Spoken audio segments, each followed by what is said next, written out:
Hello friends, and welcome back to the series where I'm going to teach you how to master your Cricut in 10 easy projects. Now today's video is project number 5 in that series. And we're going to do a little bit of freestyle designing today, which means that your finished product may not even look like mine, but you're going to be able to follow all of my steps and create something absolutely amazing. Just to give you a little recap of what we've been doing, project 1 was just creating a simple decal and how to apply it on any surface perfectly the very first time. Project 2 was creating simple HTV decals and how to put them onto our blanks so they are going to be there forever and ever, amen. Project 3, we used our pen feature and we created a very cute cardstock gift card. This thing right here is so cute. Project 4 was cutting multiple layers of HTV and how to put this on your garment with zero shrinkage. This thing right here turned out phenomenal. Now for project 5, I'm going to take you over to the Cricut and we are going to freestyle design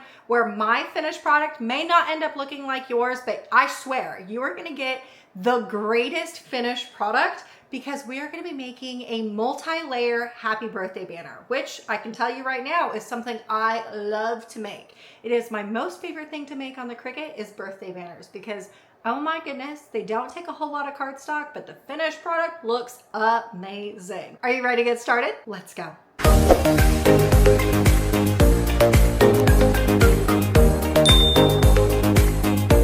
Okay, the very first thing you want to do is open up Cricut Design Space, and we are going to go over into the new project. Now we are creating a birthday banner today. So what I'm going to do is go over into images. And the very first thing I'm going to do is search up pennant because I need the backers of my birthday banner. In Cricut Access, you have over 22,000 available pennants to choose from. Now this is where the freestyle comes in. What you want to do is select 2 different pennants that you want to use for your birthday banner that will layer really nicely together. So what I would suggest doing is coming down here into layers, and you want to do single, and then we are going to go into operation type, and we are going to do cut only. Okay, now what I'm going to do is find 2 pennants that work well together. You want to make sure that you don't choose one that has a fee to it because we want to keep this as cheap as possible. Cricut Access is available to you for 30 days when you first open your Cricut, so you just want to keep one that has the little A button so we keep this free. I'm going to use this one right here. So I'm going to press the plus sign and then I'm going to scroll down and I'm going to find another one that will work well with that. And I love this one right here with this scalloped. Oh my gosh, this is going to be perfection. So I'm just going to press the plus sign and then I'm going to press view. So now we are going to have 2 pennants right here.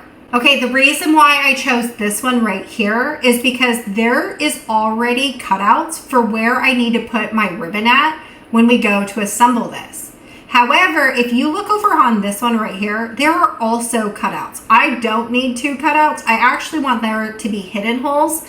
So what I'm going to do with this one is I'm going to come down here to contour and I am going to hide all contours. I want to get rid of those little slice marks in that pennant. Now I'm going to click out of that.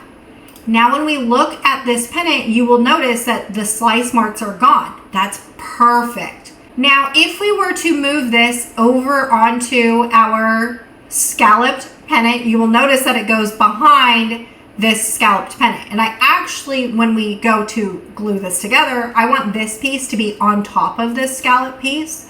So what I'm going to do is selecting this, I'm going to arrange this to the front, and I'm going to be able to drag this over here. Okay, what I'm going to do now is I'm going to resize this pennant to fit inside my scalloped pennant, just like that. Okay, now what you need to do is determine the size that you need your banner pennants to be. Okay, so for me, what I love is to have my banner panels at 5.5 inches in width. And I really don't care too much about the height of my banner panels. For me, it's really only the width.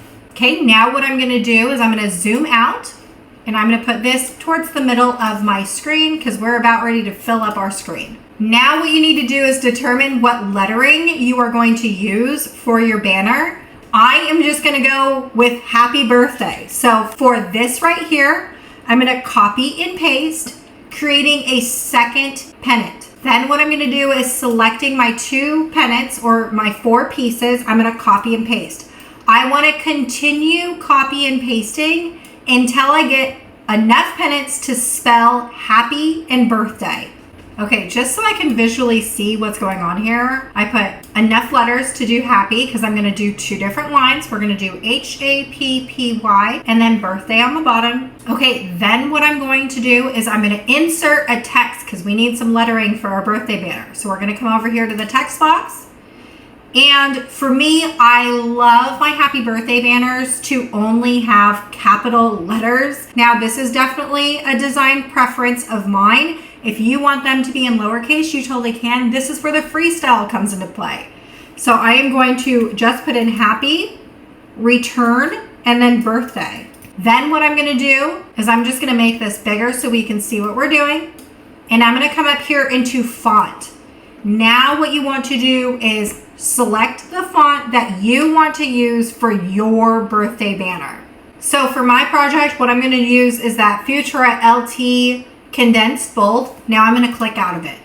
What I'm going to do now is taking my lettering and I'm going to resize this to where it fits into the inside portion. So that second layer of my pennant, I'm going to make sure that my letters fit nice and good in the pennants. I think the size that I've created fits perfect. So what I'm going to do now is I'm going to advanced and I want to ungroup the letters. I want these to be all individual boxes, which they are now. Now what I'm going to do is I'm going to drag this over here and I'm going to line this up. I want to visually see what my banner is going to look like. Before I cut this out, I want to be happy with what my finished banner is going to look like. If it looks good on the screen, it's going to look good when you assemble this, guaranteed. Okay, now it's time to choose the colors of our birthday banner.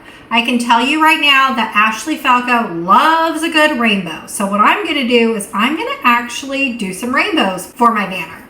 Now what I want to do is do glitter cardstock on the very back pennant. And then I'm going to do plain cardstock in the matching color for this. So what I'm going to do is for my first one, I'm going to click on the scalloped and I'm going to come up here to this brown and I'm going to choose a dark red because that's the first color of a rainbow. But for me, the darker colors are going to signify glitter cardstock. Then what I'm going to do is I'm going to click out of that and I'm going to come to this pumpkin pie orange color.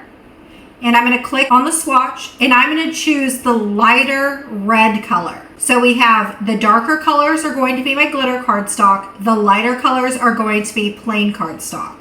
We're going to go into the second one. The second color is orange. So I'm going to come over here and I'm going to do the darker orange color to signify to me that that's glitter cardstock. Then we're going to do the pumpkin pie orange color and we are going to change that to the lighter orange color. Now, if you are not doing rainbow colors, you just want to keep changing your pennants over to the colors that you want to use for your project. I was so excited about today's project because this is definitely a freestyle. Your finished project is probably not going to look like mine, but I'm sure it's going to look absolutely amazing when we're done making these. Okay, now that I have all of my pennants turned over to the colors that I want, then what I'm going to do now is select the colors of my font. Now for this, I am going to do my glitter white cardstock for all of my lettering. So I'm going to come over here into the layers box. I'm going to press shift on my keyboard and I'm going to click all of my lettering that I have for my banner.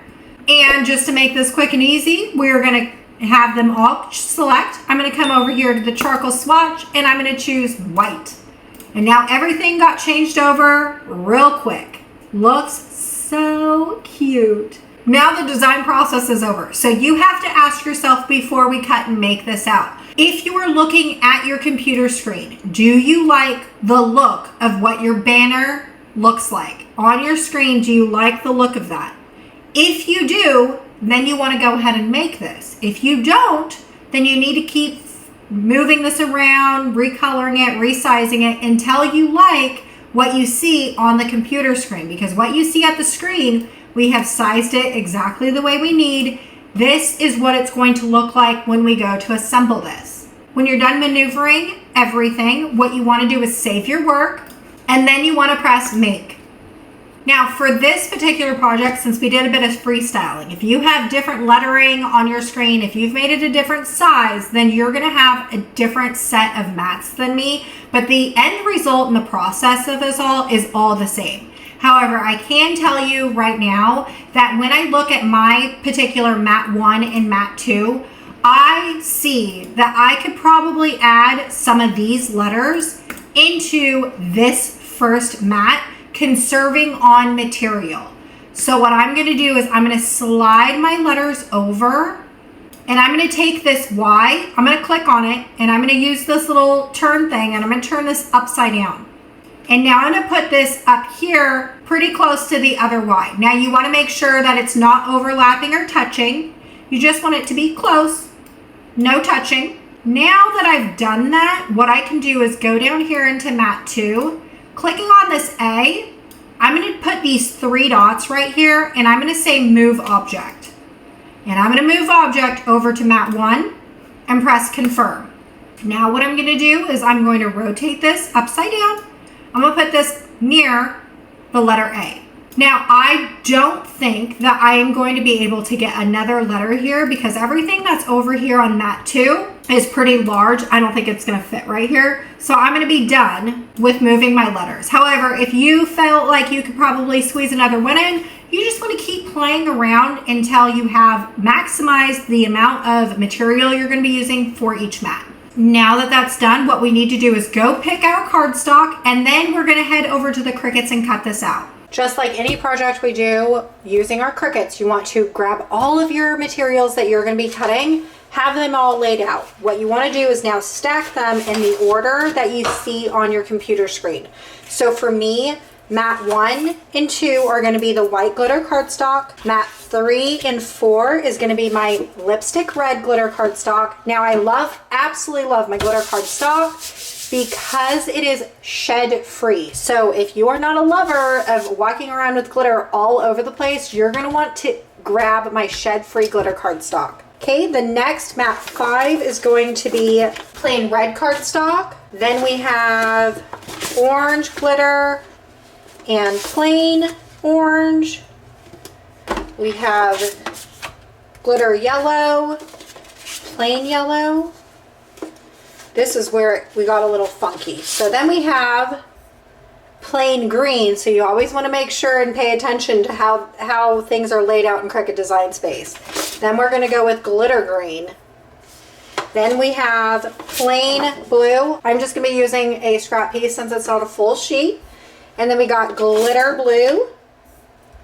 Then we have glitter purple, and then grape for plain cardstock. Now what I'm going to do is stack these underneath my Cricut so it's easily accessible when we cut this out. Okay, now what you want to do is grab your Cricut mat, and you are going to insert your first material on your Cricut mat. So for me, my first is white glitter cardstock. So then I'm going to insert this into my Cricut. Now, currently right now, I am on mat 14. I want to make sure that I am on mat 1 because that's what paper I have inserted into my machine. When everything looks good, all you want to do is press continue. Now on my glitter cardstock, I love cutting my glitter cardstock on the Cardstock Plus mode. So in between cardstock and bonded fabric, there is like a dot right here. My dot on my dial should line up to that dot, and also on my computer screen it should say Cardstock Plus. Now I do love cutting on the fast cut mode when it comes to my cardstock because it's going to cut so great, and I really truly don't have patience for a slow cutting machine. So I'm going to click the fast cut mode, and then I'm going to press the blinking C button. Just like what we've done with every other project, you want to cut out all of your materials following in the order of the mats that you're going to cut. Keep cutting your cardstock until you have ran out. When you've ran out of paper, you can just press done on your computer and pack your Cricut away. You don't need it anymore. Now what you should be left with is piles. I love to create piles. So I have a pile of glitter cardstock, a pile of the plain, and then also my letters. What you want to do first is take some of your precision craft glue. I love using precision craft glue because you're not going to have a whole bunch of glue spewing out on your cardstock, making it look funky. You want to make sure you don't use a whole lot of glue on your cardstock, otherwise it will ripple your cardstock and make it look really weird. So all I'm going to do is use my craft cardstock, and I am going to put on the back side of my one pennant some glue, just like that. You don't need a whole lot. Then what I'm going to do is I'm going to put this and roll it over onto my glitter pennant, lining up, making sure that everything is nice and straight and it's in the corner. Okay, then we're just going to place this down. I'm going to do the same thing. We're just going to glue all the pennants together onto the coordinating colors of our glitter cardstock. Now you will notice that I am putting my glue towards the inside portion of the top of my pennants. The reason for that is when I roll this over, what I don't want is for my corners of my plain cardstock, like over here, to get glued down, because I need to be able to put my ribbon through these holes. So I don't want to close the holes up. You can tell I'm only using just a little bit of glue. You don't need a whole lot of glue. Paper is meant to lay flat. Then what I'm going to do now that my pennants are glued down is I am just going to take my pennants and I'm going to line them up in rainbow order, just like how we created it in Cricut Design Space. This just helps me make sure that I don't ruin my rainbow order by gluing the wrong letter onto the wrong pendant. Okay, so the very first letter in happy is obviously H, so all you want to do is find your H, and we want to glue just a little bit of glue. Don't need a whole lot. Now we are going to take the one red and we are going to line up our letter onto the middle of our cardstock pennant. Isn't that so cute? Okay, then you want to do the same thing we did with the banner pennants. We were going to keep gluing our letters onto our pennants, making sure that they are in order, and I'm just stacking them to the side on top of each other. This banner is turning out so cute. Now what you want to do is string your banner onto some ribbon. I love using some really nice satin ribbon, not too thick, but it still holds up really well. And a cool little trick that I have is that you need to grab an embroidery needle, one that has a big eye on top and is blunt on this side so it doesn't hurt when you poke your finger. But then what you could do is taking your satin ribbon, all you need to do is put this onto your ribbon just like that. It makes stringing banners so easy. Okay, I'm gonna flip this over and I am gonna start with the letter A, and I'm gonna go in between my layers, and I'm going to go make a really long string, and now I'm going to put my embroidery needle through the back, but we're going to go in between the two layers. This is why gluing, you didn't want to glue your corners down, so you can make sure and hang your banner. See how like the corners, the holes are completely hidden? I love this, love it. Okay, then you want to keep stringing your banner the same way, going through the back. And I am going to do 2 lines just like what my design looked like in Cricut Design Space. So I am going to do happy on one. Once I have happy all on one string, I'm going to take my needle off my ribbon, taking some string, and I am going to cut my lengths off of my ribbon at about my arm's length. Okay, we're going to set that to the side, doing the same thing with birthday. We're going to string an end on, and then we are going to string birthday all on one ribbon. And just like what we did with the gluing, you just want to keep on going until you run out of pennants to string onto a banner. Didn't this banner just turn out so stinking cute? And the size that I made those pennants is perfect because you can read this from a faraway distance. Now, I'm sure if we would have started with a project like this in project 1 of this series, you probably would have thought this was way too difficult to do. However, because I've given you some building blocks from project 1 all the way to project 5, I'm pretty sure you probably thought this was super easy. So when we go into project 6, it is going to get a little bit harder, but I'm fully confident that I have given you the building blocks to make project 6 feels just as easy as this project and even easier than project 1. I will see you over in project 6, friends.